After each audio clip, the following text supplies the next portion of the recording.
संवेग, संवेग यानी इमोशन अंग्रेजी भाषा के शब्द इमोशन का हिंदी रूपांतरण है। इस शब्द की उत्पत्ति लैटिन भाषा के इमोवेयर शब्द से हुई है, जिसका अर्थ है उत्तेजित होना। इस प्रकार संवेग को व्यक्ति की उत्तेजित दशा कहते हैं।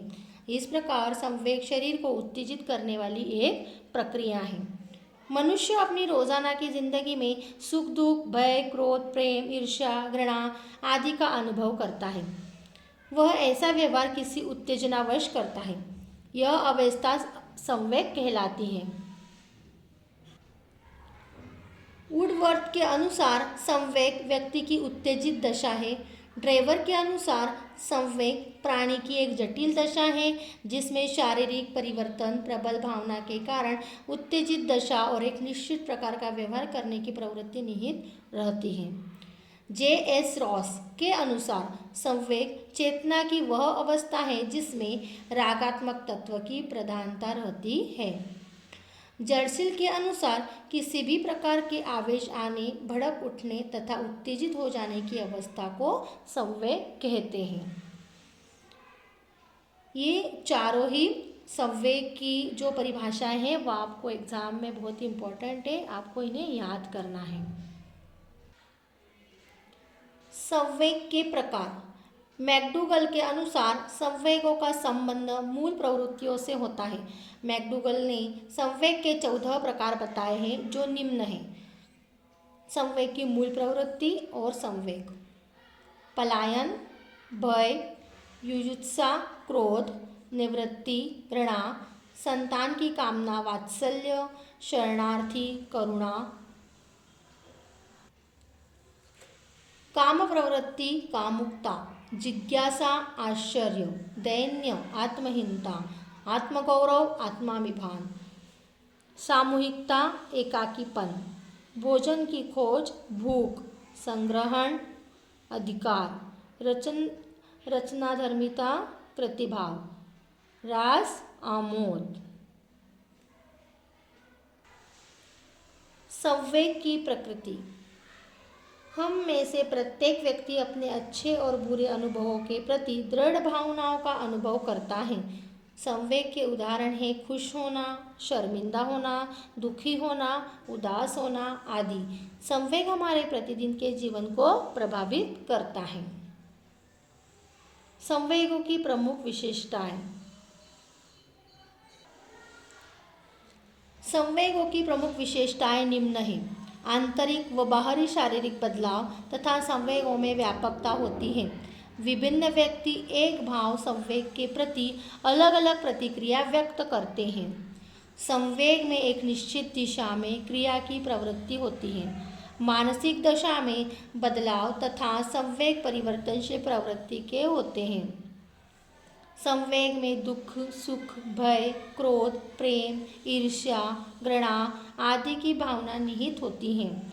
संवेगों में तीव्रता का गुण पाया जाता है। संवेग मानव व्यवहार में परिवर्तन हेतु उत्तरदायी हैं। संवेग क्षणिक होते हैं। संवेगों में अस्थायी प्रवृत्ति का गुण पाया जाता है। संवेग सार्वभौमिक है। संवेगों के घटक। शारीरिक परिवर्तन। जब एक व्यक्ति किसी संवेग का अनुभव करता है तब उसके शरीर में कुछ परिवर्तन होते हैं, जैसे हृदय गति और रक्तचाप बढ़ जाना, पुतली का बड़ा हो जाना, सांस तेज होना, मुंह का रूखा हो जाना या पसीना निकलना आदि। व्यवहार में बदलाव और संवेगात्मक अभिव्यक्ति। व्यवहार में बदलाव और संवेगात्मक अभिव्यक्ति। इसका तात्पर्य बाहरी और ध्यान देने योग्य चिन्हों से है जो एक व्यक्ति अनुभव कर रहा है। इसमें चेहरे के हाव भाव, शारीरिक स्थिति, हाथ के द्वारा संकेत करना, भाग जाना, मुस्कुराना, क्रोध करना एवं कुर्सी पर अचानक बैठना सम्मिलित है। चेहरे की अभिव्यक्ति के 6 मूल संवेग हैं: भय, क्रोध, दुख, आश्चर्य, घृणा एवं प्रसन्नता। इसका तात्पर्य है कि यह संवेग विश्व भर के लोगों में आसानी से पहचाने जा सकते हैं। संवेगात्मक भावनाएं। संवेग उन भावनाओं को भी सम्मिलित करता है जो व्यक्तिगत हो। हम संवेग को वर्गीकृत कर सकते हैं, जैसे प्रसन्न, दुखी, क्रोध, घृणा आदि। हमारे पूर्व अनुभव और संस्कृति जिसमें हम जुड़े हुए हैं हमारी भावनाओं को आकृति प्रदान करते हैं। जब हम किसी व्यक्ति के हाथ में छड़ी देखते हैं तो हम भाग सकते हैं या आप अपने आप को लड़ाई के लिए तैयार कर लेते हैं। जब यदि एक प्रसिद्ध गायक आपके पड़ोस में रहता है तो आप उससे अपने प्रिय गीत सुनने के लिए चले जाएंगे। संवेगों में शिक्षा का महत्व। शिक्षा में संवेग के महत्व को स्पष्ट करते हुए रॉस ने कहा है, शिक्षा के आधुनिक मनोविज्ञान में संवेगों का प्रमुख स्थान है और शिक्षण विधि में जो आज प्रगति हो रही है उसका कारण संभवतः किसी अन्य तत्व की अपेक्षा यह अधिक है। संवेग हमारे सभी कार्यों को गति प्रदान करते हैं और शिक्षक को उन पर ध्यान देना अति आवश्यक है। शिक्षा के क्षेत्र में संवेग का महत्व निम्न प्रकार है। शिक्षक बालकों के संवेगों का जागृत करके पाठ में उनकी रुचि उत्पन्न कर सकता है। शिक्षक बालकों के संवेगों का ज्ञान प्राप्त करके उपयुक्त पाठ्यक्रम का निर्माण करने में सफलता प्राप्त कर सकता है। शिक्षक बालकों में उपयुक्त संवेगों का जागृत करके उनको महान कार्यों को करने की प्रेरणा दे सकता है। शिक्षक बालकों की मानसिक शक्तियों के मार्ग को प्रशस्त करके उन्हें अपने अध्ययन में अधिक क्रियाशील बनने की प्रेरणा प्रदान कर सकता है। शिक्षक बालकों के संवेगों को परिष्कृत करके उनको समाज के अनुकूल व्यवहार करने की क्षमता प्रदान कर सकता है। शिक्षक बालकों को अपने संवेगों पर नियंत्रण करने की विधियां बताकर उनकी शिष्ट और सभ्य बना सकता है। शिक्षक बालकों के संवेगों का विकास करके उनमें उत्तम विचारों, आदर्शों, गुणों और रुचियों का निर्माण कर सकता है। संवेग से संबंधित सिद्धांत।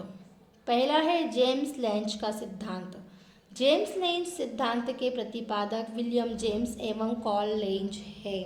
यह सिद्धांत स्वीकार करता है कि संवेग एवं शारीरिक अनुक्रिया का संबंध कारण एवं प्रभाव से है। शारीरिक अनुक्रियाएं जैसे कि रक्तदाब का बढ़ना, पसीना आना, चेहरे का सूखना, हृदय की धड़कन बढ़ना इत्यादि का संबंध हमारे शरीर में होने वाले अचानक परिवर्तन से है, जो आंतरिक एवं बाह्य दोनों रूपों में होता है।